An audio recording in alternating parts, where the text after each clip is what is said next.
Los Mercedes-Benz fueron los coches que iniciaron la era del automóvil.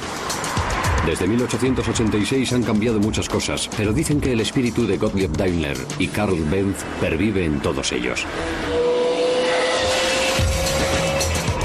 Ya sea en la pista de carreras o surcando la carretera, los Mercedes siguen atrayendo a aquellos conductores apasionados por el estilo y el rendimiento.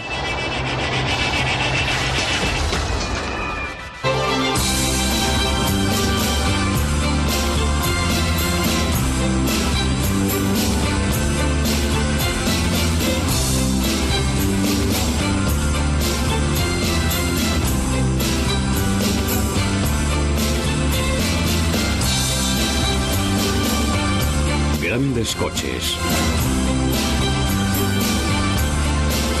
Mercedes.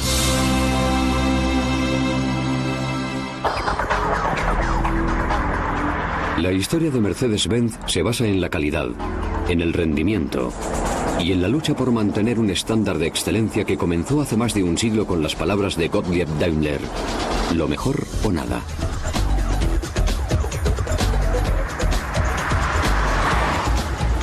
Hoy, Mercedes es conocida por sus coches de lujo de alto rendimiento, así como por sus civilizados vehículos todoterreno.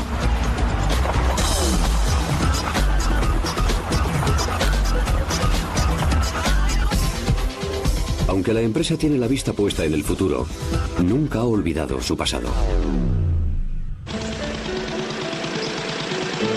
Gottlieb Daimler fue el primero que descubrió una amplia variedad de usos para los motores de combustión interna de gasolina. El éxito de su primer vehículo, una motocicleta, le convenció de que instalar un motor en un carruaje le permitiría reemplazar al caballo.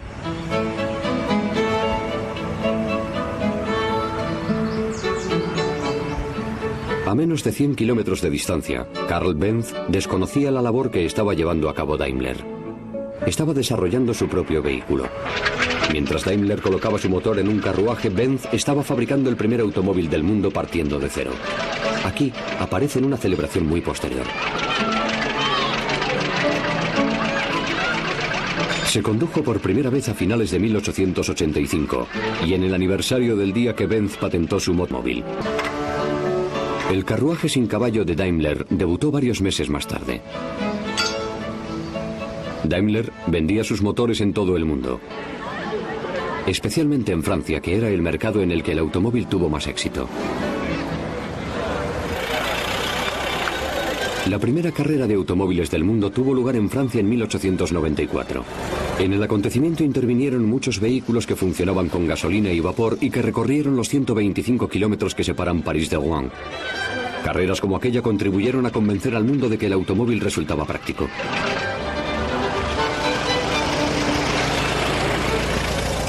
Los primeros ganadores conjuntos del premio fueron Peugeot y Panhard, y ambos llevaban motores Daimler.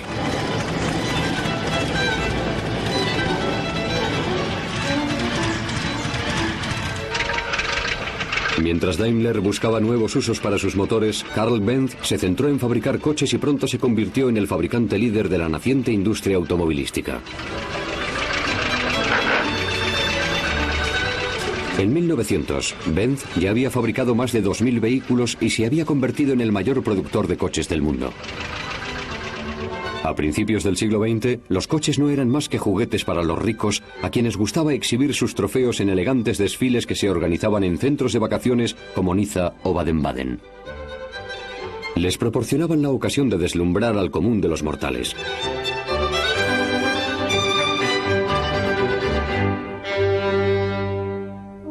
Un empresario de éxito austriaco, Jamil Jelinek, que vivía en Niza, fue uno de los primeros admiradores del automóvil.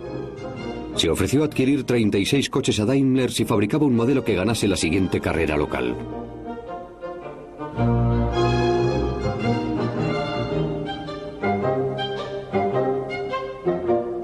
Por realizar un pedido tan grande, Jelinek se reservó el derecho de llamar al nuevo coche como su hija, Mercedes. Los innovadores y técnicamente avanzados coches pronto dominaron los acontecimientos deportivos de Niza. Se dijo que eran los automóviles del mañana. Había comenzado la era Mercedes.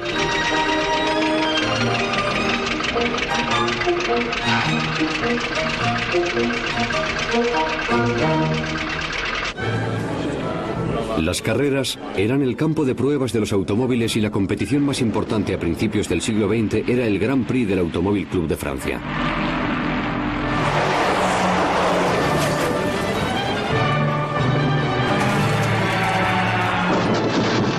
La multitud se arremolinaba para contemplar a los atrevidos pilotos arriesgar su vida y se maravillaba ante sus máquinas.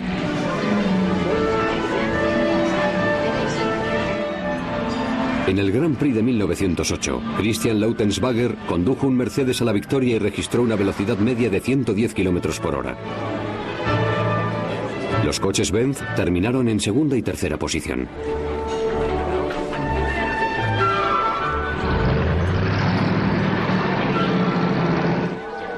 Mercedes volvió a barrer en el Grand Prix de 1914, en el que se alzó con las 3 primeras posiciones. Pero las victorias alemanas recibieron una fría respuesta por parte del público francés. Ya se presentía la guerra, que comenzaría solo un mes después.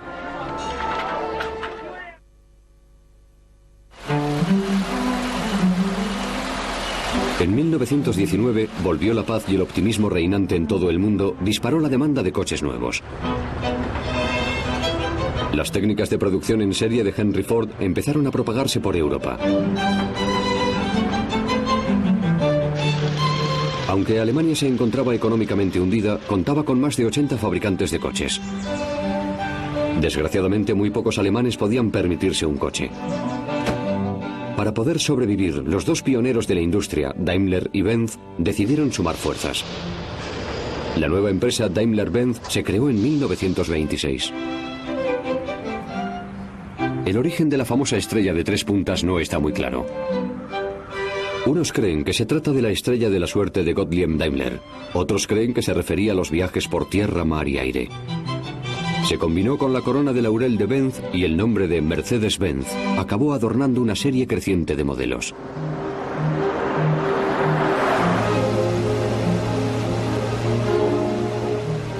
Mercedes fabricaba coches para la gente elegante y acomodada. La empresa manufacturaba una gama de coches atractivos que no necesitaban que los conductores se vistieran a propósito para conducirlos.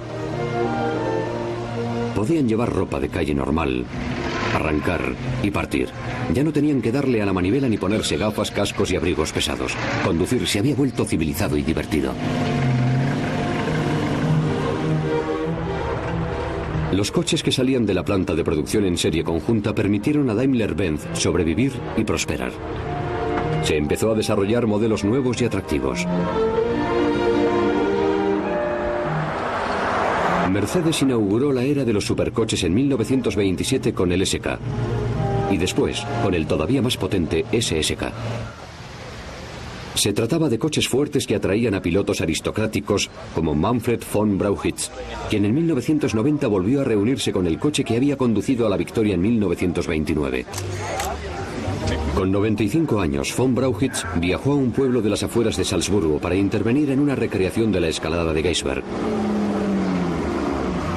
Quería revivir esos momentos apasionantes con su coche. El SSK era el coche de más éxito que tenía Mercedes en aquel momento.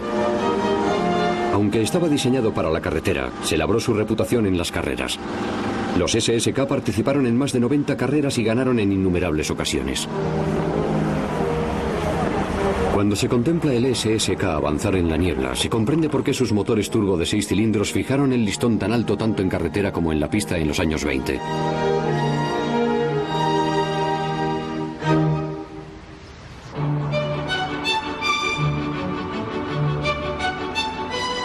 Mientras el SSK ganaba carreras, se estaba gestando una nueva generación de coches de pasajeros.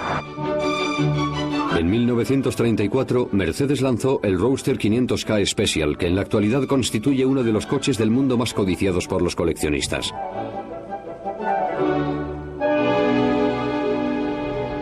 Se trataba de un coche de alto rendimiento, que normalmente iba equipado de una hermosa carrocería hecha a medida, que lo transformaba en uno de los coches más atractivos jamás diseñados. Era bello y veloz.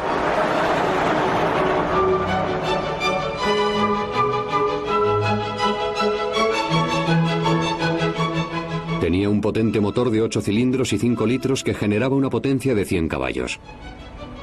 Pero cuando se pisaba el acelerador hasta el fondo, el cargador le confería una potencia adicional de otros 60 caballos. Este 500K de 1936 fue adquirido originalmente en Inglaterra por un acaudalado corredor de seguros que lo vio expuesto en el Salón del Automóvil Olympia de Londres. El coche pasó por sucesivos propietarios y en 1956 lo compró un carnicero. Lo condujo solo durante un año porque después empezó a sufrir pequeños fallos mecánicos.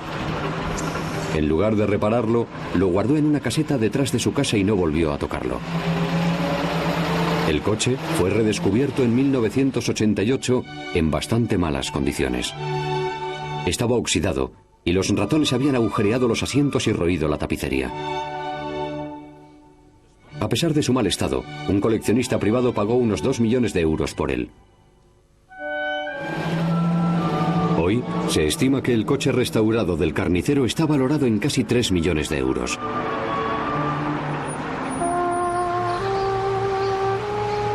En 1936, Mercedes presentó un nuevo modelo turbo, el 540K. Era el paso natural a seguir después del 500K. Se trataba básicamente del mismo coche, pero con un motor más grande, con más caballos de potencia. Una vez más, diferentes carroceros diseñaron espectaculares carrocerías a medida para este modelo singular. En la segunda mitad de los años 30, el 540K era el vehículo de gama más alta de Mercedes. Hoy en día estos coches, muy solicitados por los coleccionistas serios y ricos, cuestan millones de euros. El 500K y el 540K representaron un máximo al que solo aspiraba la gente que podía permitirse los mejores coches y los más rápidos.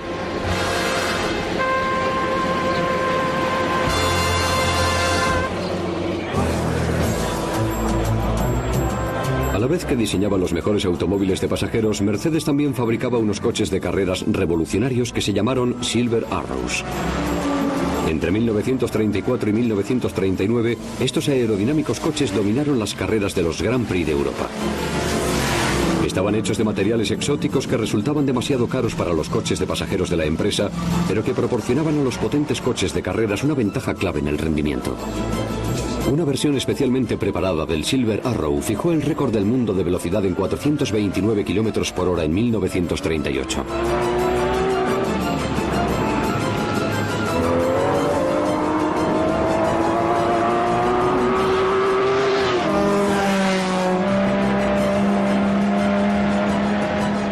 Los pilotos, que no llevaban cinturones de seguridad y vestían cascos de tela, se convertían en héroes como las estrellas de cine de hoy en día, para las hordas de aficionados que acudían a ver sus hazañas que desafiaban a la muerte.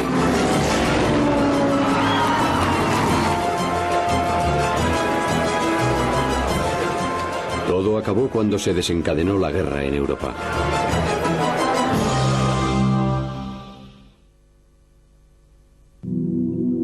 Cuando terminó la guerra, Daimler-Benz había desaparecido prácticamente. Reconstruir la empresa y volver a crecer exigiría un esfuerzo extraordinario. El boom de la demanda de automóviles en la posguerra contribuyó a su recuperación. Daimler fue capaz de recomponer sus máquinas y reanudar la producción de coches. Atrajo a una mano de obra cualificada que agradeció tener la oportunidad de reconstruir la empresa. A principios de los años 50, la producción de nuevos coches se había recuperado.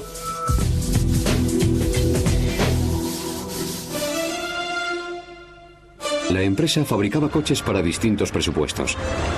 Para quienes podían permitirse el lujo y el alto rendimiento, estaba el 300S. Su motor de 3 cilindros y 3 litros enseguida se exprimió al máximo y dio vida al espectacular 300SL, siglas de Deportivo Ligero en alemán. El 300SL entró en escena en 1952. Su motor de alta revolución se instaló tanto en cupés como en deportivos. Este modelo ganó o quedó en segunda posición en todas las grandes carreras en las que participó, incluidas Le Mans y la apabullante carrera panamericana de 35.000 kilómetros de recorrido. Fue un regreso a la competición triunfal. En 1954 Mercedes ya estaba lista para entrar en el circuito de Fórmula Grand Prix con el W196. este modelo debutó en el Grand Prix de Francia y copó los 2 primeros puestos.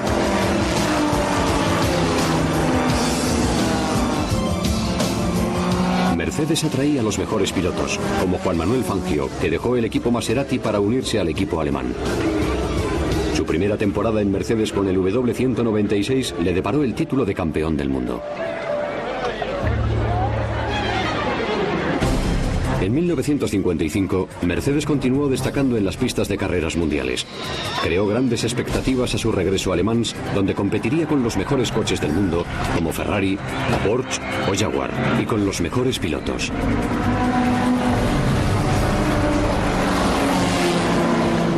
La célebre carrera europea congregó a más de 250.000 espectadores. El público se quedó extasiado contemplando cómo los coches batían un récord en cada vuelta. Entonces golpeó la tragedia. Un Mercedes chocó con un Austin Healey y estalló en llamas saliéndose de la pista.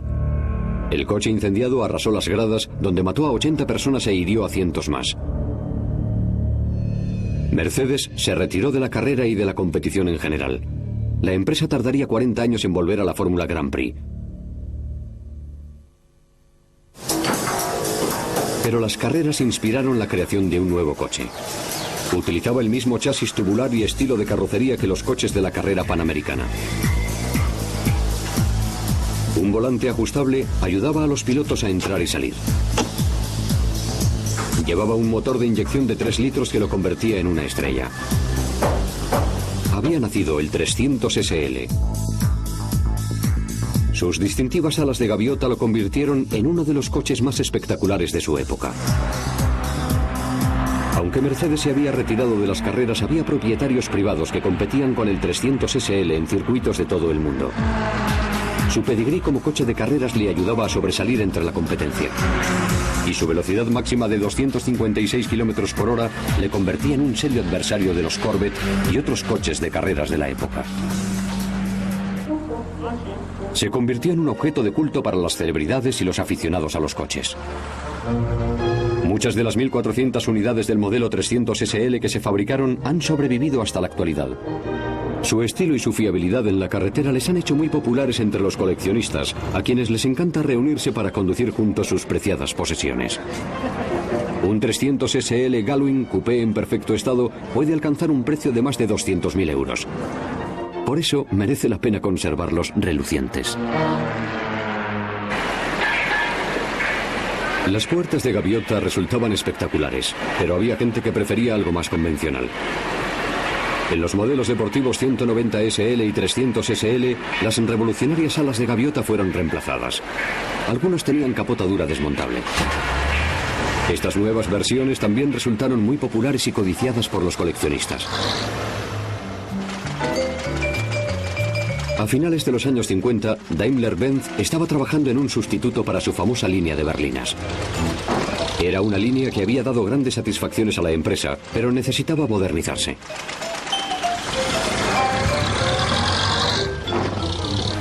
En 1959 empezó a salir de las fábricas una nueva línea, equipada con alerones de inspiración estadounidense. Hoy a estos coches se les llama los modelos con aletas.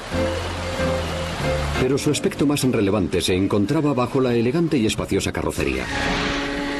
Eran coches que marcaron un antes y un después en lo que concierne a medidas de seguridad. Fueron los primeros modelos en cuya fabricación se utilizó un proceso patentado para reforzar el compartimento de pasajeros y detectar zonas de impacto delanteras y traseras. Estas zonas de impacto absorbían la fuerza del choque y creaban una zona de seguridad para los ocupantes del coche. No se convirtieron en un diseño común en la industria hasta bastantes años después.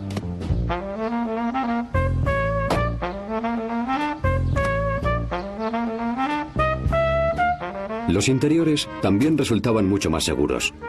Para mejorar la seguridad de los pasajeros, el salpicadero iba tapizado, el volante estaba acolchado y los mandos eran flexibles e iban empotrados. Entre 1959 y 1968 se fabricaron más de 340.000 coches y chasis utilizando este diseño básico.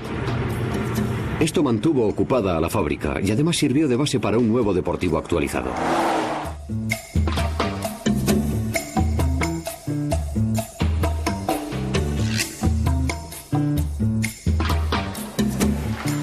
El nuevo 230 SL se presentó a los medios en 1963.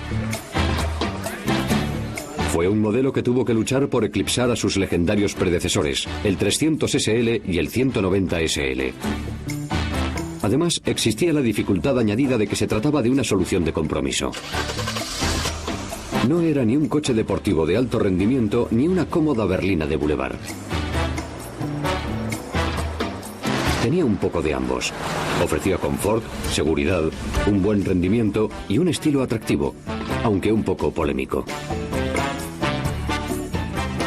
La disputa se centraba en las vanguardistas ventanillas laterales y en el techo cóncavo. Según el diseñador, las ventanas contribuían a la seguridad al incrementar la visibilidad del conductor. Y el techo incrementaba las posibilidades de supervivencia en caso de accidente al endurecer el coche. Al principio la gente no estaba muy segura de qué pensar cuando veía uno por la calle. Nadie puede negar que los coches llamaban la atención.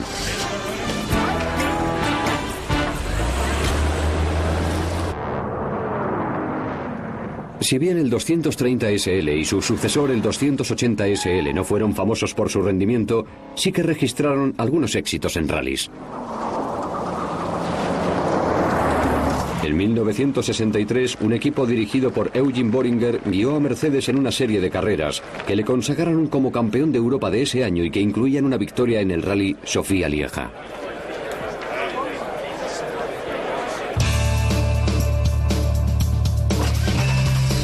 En 1971 se lanzó un nuevo deportivo, el 350 SL, que continuaba la tendencia al aumento de la seguridad, el confort y el lujo de toda la línea de productos de la empresa.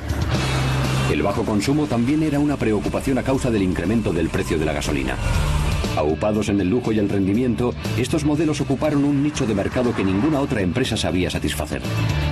Mercedes continuó manteniendo su liderazgo en esa categoría con el 500 SL, otro coche diseñado con el lujo deportivo en mente.